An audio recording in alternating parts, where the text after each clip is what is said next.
Oi pessoal, boa noite. Eu me chamo Eliezer e moro aqui na capital do estado do Ceará, em Fortaleza. Eu queria aqui apresentar minha família.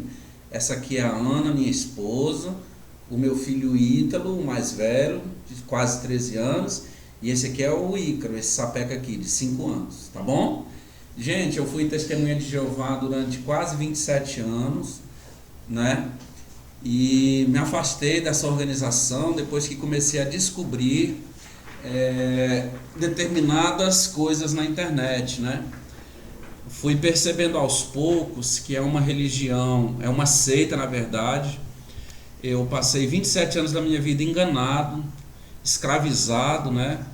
Dentro dessa seita norte-americana, aquela que se diz a única seita verdadeira.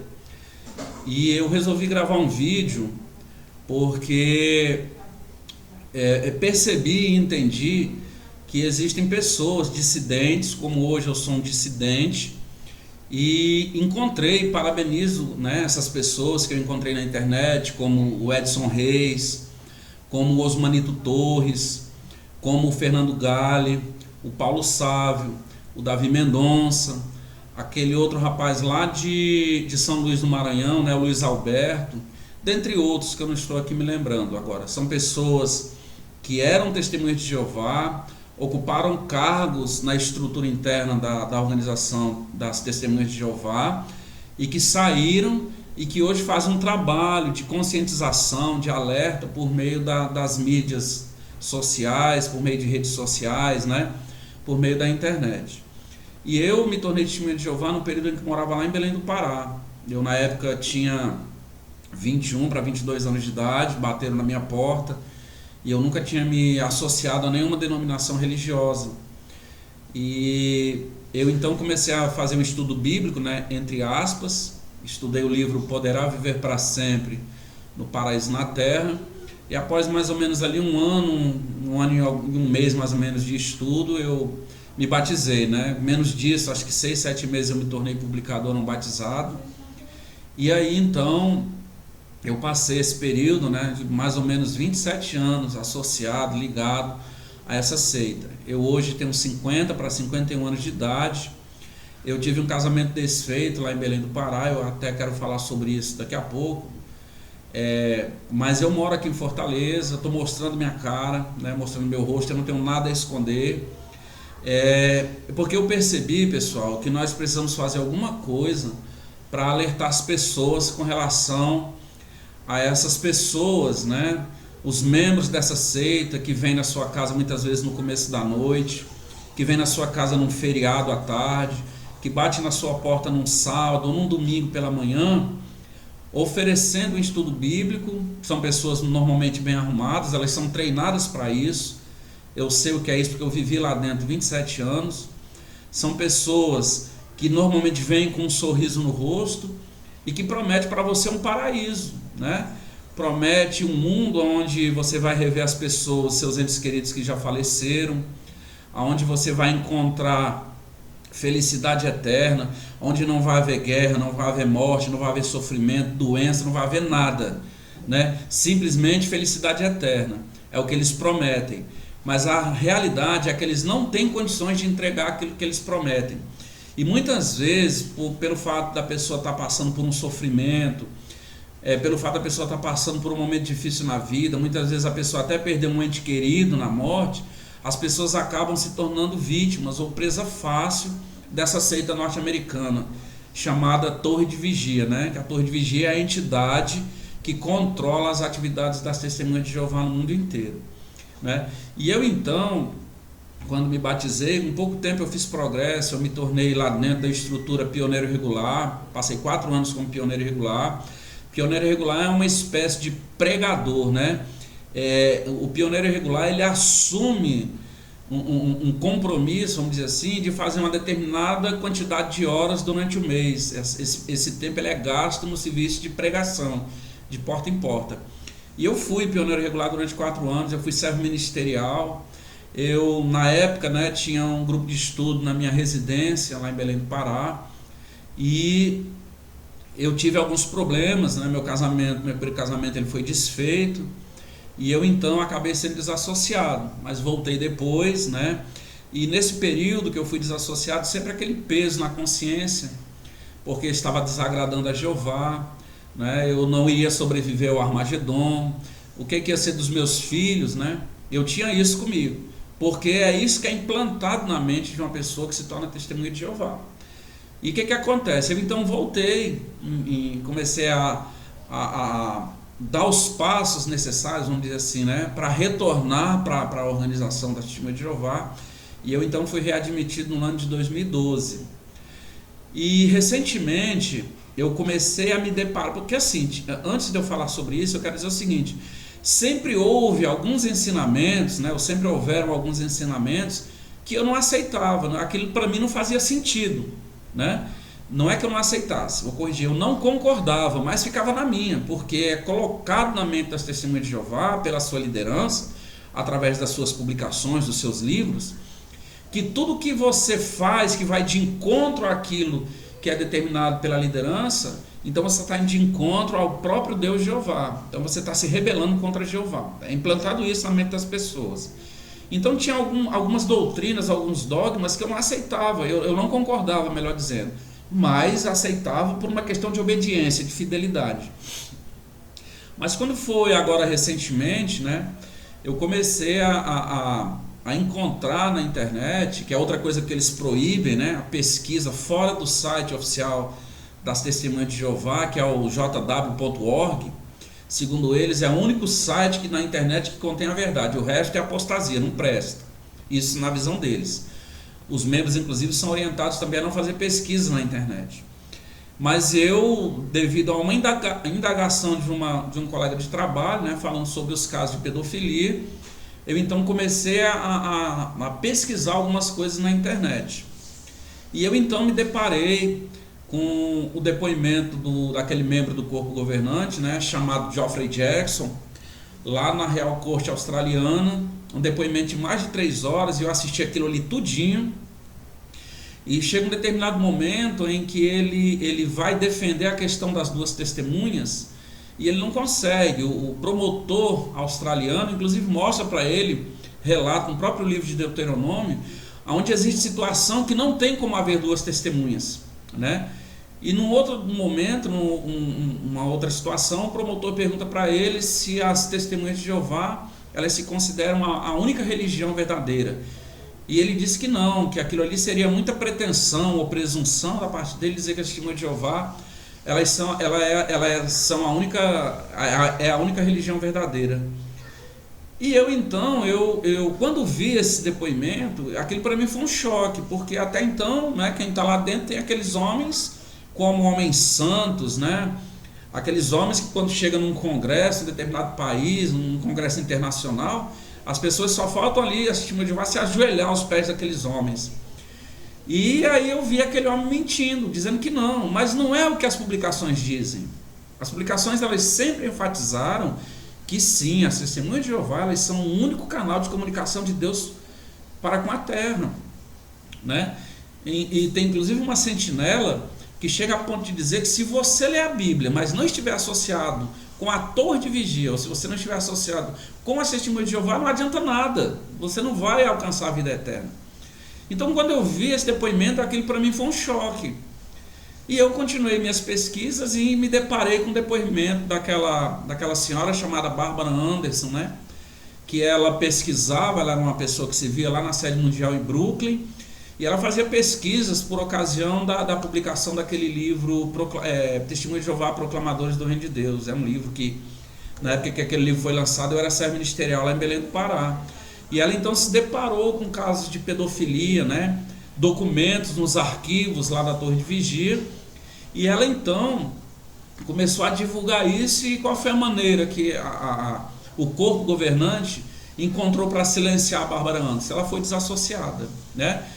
Mais de 45 anos, quase 46 anos, se não me falha a memória, dedicada a essa organização. E isso também aconteceu comigo, porque eu passei noites em Salão do Reino, pintando, trabalhando em Salão do Reino. Eu passei noites em vigílias em salão de assembleia, cuidando, ajudando na pintura, em reforma de salão de assembleia, não é? E depois, quando você não serve mais, você é descartado. E isso aconteceu com a Bárbara Anderson. E eu então me deparei com dois livros de um ex-membro do corpo governante chamado Raymond France. E Raymond France, ele expõe num livro que ele escreveu, que foi traduzido inclusive por uma pessoa aqui de Fortaleza chamada Cid Miranda, ele expõe a maneira como as coisas, né, são decididas por esse tal corpo governante, né, que é um papado coletivo. E um outro livro dele também que me chamou muita atenção, escrito por Raymond France, foi um livro chamado Em Busca da Liberdade Cristã. Nesse livro ele tem um capítulo onde ele diz assim: a desassociação mal aplicada. E eu li esse capítulo desse livro e eu confesso que eu fiquei chocado. E aí eu comecei a me deparar com outras coisas na internet, né? Como por exemplo a associação da Torre de Vigia com a ONU durante quase 10 anos. Essa mesma ONU que lá no livro Clímax de Apocalipse, o Clímax de Revelação, que é um livro de capa vermelha, eu inclusive fui dirigente de estudo nesse livro, na época tinha um grupo de estudo lá na minha casa em Belém do Pará, né? Nesse livro Clímax de Revelação, livro de capa vermelha, a Torre de Vigia chama a ONU, ela diz que a ONU é aquela fera cor de escarlate mencionada lá no capítulo 17 do livro de Apocalipse, né? Então a Torre de Vigia esteve associada com a ONU por quase 10 anos. Eu descobri isso. Eu descobri que a Torre de Vigia anda vendendo salões do reino, esses mesmos salões que são comprados os terrenos e construídos com doação dos irmãos, tanto doação de mão de obra como doações financeiras, doação de alimentação também para os irmãos que estão trabalhando lá, e salões que são depois, né, dedicados a Jeová. Esses salões então estão sendo vendidos para a Babilônia Grande, que eles tanto criticam. Eu também descobri que a Torre de Vigia ela tem uma aplicação em um banco norte-americano chamado JP Morgan. Ela tem em ações desse banco quase 35 bilhões de dólares. Eu descobri isso também na internet. Eu descobri que a Torre de Vigia ela tem um patrimônio no mundo inteiro, só em imóveis, de quase 200 bilhões de dólares. Eu descobri que a Torre de Vigia está associada com a Philip Morris, é a empresa que produz aquele cigarro Marlboro. Eu descobri que a Torre de Vigia passou mais de 40 anos acobertando os casos de pedofilia dentro das congregações no mundo inteiro, né? Eu descobri que um membro do corpo governante chamado Anthony Morris III estava comprando uísque num domingo, enquanto os irmãos estavam lá nos Estados Unidos pregando, né? Quase 900 dólares em 12 garrafas de uísque. E é interessante notar que lá no livro Proclamadores, é dito lá na página, se não me engano aqui agora, a página 341, se minha memória não estiver me traindo, que todos os membros de Betel eles fazem voto de pobreza. Mas Anthony Morris estava lá, gastando quase 900 dólares em 12 garrafas de uísque. Não é? Então eu comecei a ver que não era aquilo que eu havia comprado. Eu, na verdade, comprei gato por lebre, né? E essas coisas então, elas foram me chamando a atenção. Eu me deparei com o site Amazon, dentro do aplicativo JW Library, né? Onde tem uma infinidade de bugigangas, de souvenir para vender com a marca JW. Né? Então essas coisas, elas foram, eu fui assim abrindo a minha mente, descobri contradições nas publicações, adulteração na tradução do Novo Mundo. Eu descobri na internet que a Torre de Vigia, inclusive, agradeceu, né, os livros que foram traduzidos, né, que foram publicados por um cara chamado Johannes Greber, que era um espírita, ex-sacerdote católico, né? Então essas coisas eu comecei a descobrir, essas coisas elas foram me despertando curiosidade, eu comecei a pesquisar mais. Eu encontrei, de 3 meses mais ou menos para cá, mais de 60 contradições nas publicações da Torre de Vigia. Eu não estou falando aqui de mudança de doutrina, que isso aí são mais de 350, não é? Mas contradição de uma publicação para outra, muitas vezes usando o mesmo texto. Em uma publicação ele é usado de um jeito, na outra publicação ele é usado, quando se fala do mesmo assunto, de uma maneira completamente diferente, não é? Como é o caso daquela situação em que Jesus fala que se você tiver um problema com seu irmão, né, lá em Mateus, se eu não estou enganado, que você leve consigo 2 ou 3 testemunhas para estabelecer o assunto.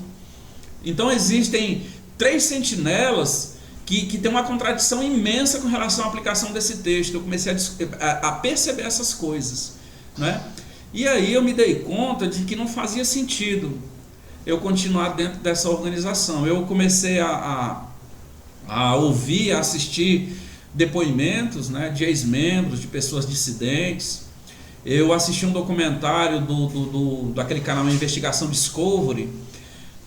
Eu acho que vocês, quem estiver assistindo esse vídeo, talvez tenha já visto esse documentário, né? É um documentário que nunca foi mencionado, é um assunto, é um fato que nunca foi mencionado em nenhuma publicação da Torre de Vigia, não é?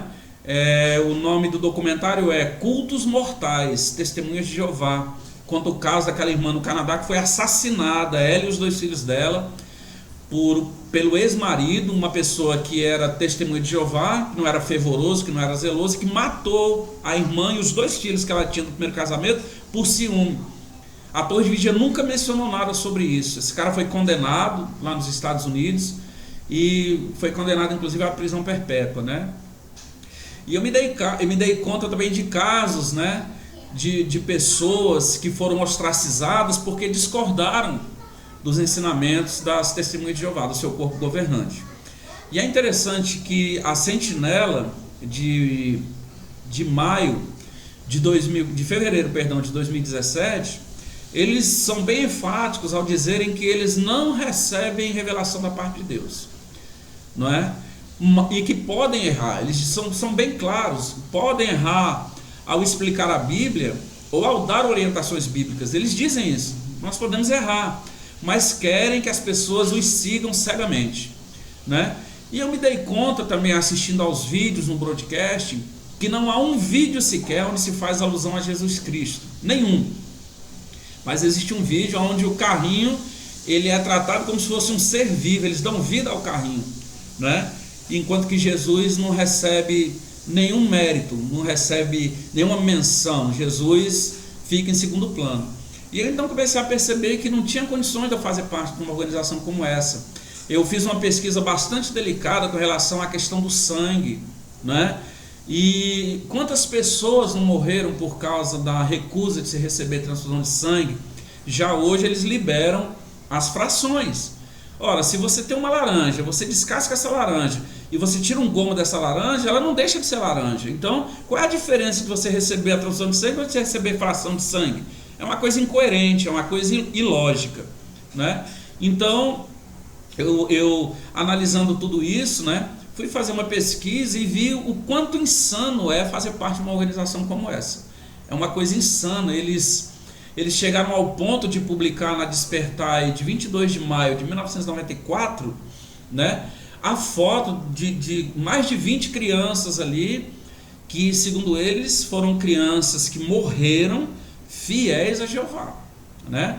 Então será que essas crianças, elas morreram fiéis a Jeová ou isso foi imposta a elas? Então é uma coisa que beira assim a sandice, né? E eu terminei agora há pouco, né, de assistir um filme britânico legendado, ele não tem ainda tradução em português. Esse filme chama-se Apostase, né, ou Apostasia em português, e ele é um filme, né, não é produzido pelas Testemunhas de Jeová, mas é um filme que retrata de maneira bem fiel, bem fidedigna, né, o funcionamento interno, né, os desmandos que acontecem dentro da organização, dentro de um salão do reino, dentro de uma congregação da Testemunha de Jeová. Eu tenho um problema hoje de relacionamento com um filho meu, do meu primeiro casamento, lá em Belém do Pará, porque em 2014, né, esse meu filho, ele teve um problema muito sério de anemia. Inclusive esse filme que eu assisti agora mexeu muito comigo por causa disso. Esse filme Apostasia, né, ou Apostasia, porque esse meu filho, ele teve uma crise muito séria de anemia em 2014 e ele tinha na época 19 anos de idade. E ele foi internado, um quadro grave de anemia, e ele entrou em contato comigo, né, eu morava já aqui em Fortaleza, e eu fui contra ele receber transfusão de sangue. Graças a Deus meu filho está vivo, né? Mas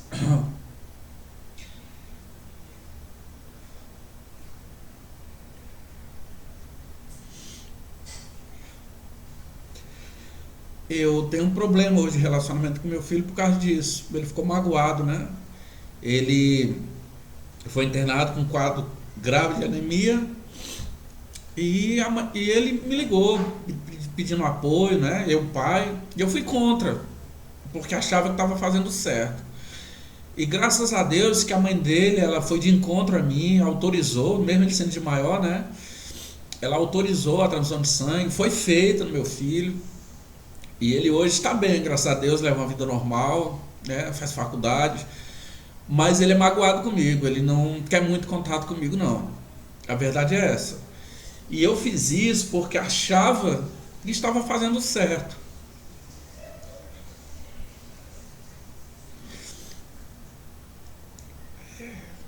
E ele está lá em Belém do Pará, né? E eu não estou tentando, com muita paciência. Eu sei que ele não tem culpa. Eu quero até dizer a ele, se ele for assistir esse vídeo na internet, que o que eu fiz achando que estava certo, que eu estava agradando a Deus.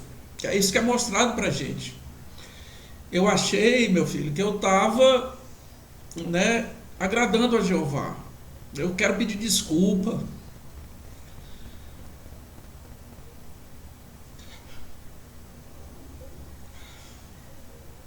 Sabe? Quero dizer que eu abri meu olho. E quero dizer a quem estiver assistindo esse vídeo, se porventura alguém for assistir, que pense bem antes de receber essas pessoas na sua porta. São pessoas que muitas vezes não têm culpa porque elas passam por um processo de lavagem cerebral muito forte, muito pesada. É um processo de lavagem ininterrupta. A pessoa ela fica condicionada. Eu sei o que é isso porque eu passei por isso, quase 27 anos da minha vida. Então, se você está estudando a Bíblia, estudando entre aspas, né, com as testemunhas de Jeová, reflita bem, né? Pense na sua família, analise os evangelhos e veja quais foram os ensinamentos que Jesus Cristo deixou, sabe?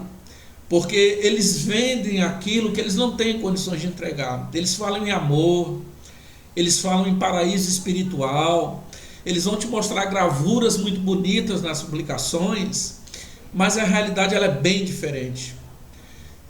Se um dia você se tornar testemunha de Jeová e resolver sair, você vai perder todos os seus amigos.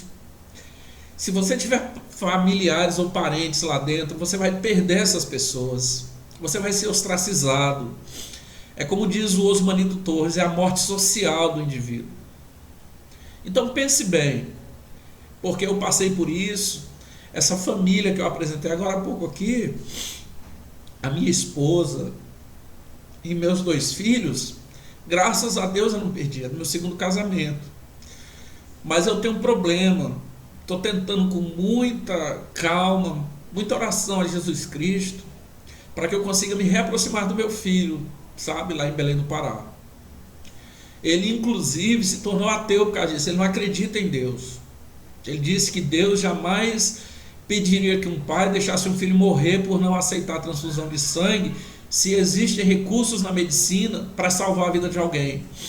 E ele não acredita mais em Deus por causa disso. Eu passei por isso.